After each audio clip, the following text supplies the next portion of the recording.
সোজা হও।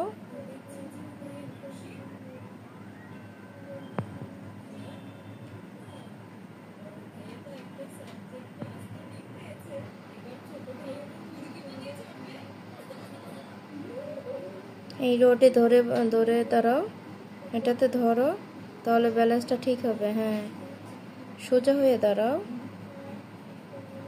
এই হাতে এই হাত দিয়ে এই রোডটাকে ধরো রোহান, স্ট্যান্ডটা ধরো।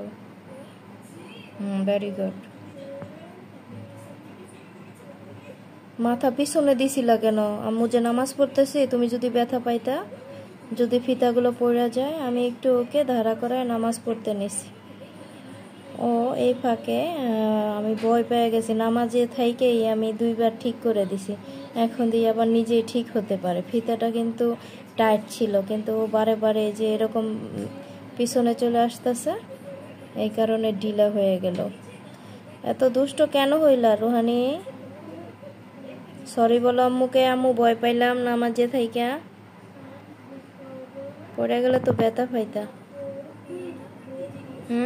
দুষ্টমি করো ইচ্ছা করে? মাথাটা সোজা করি।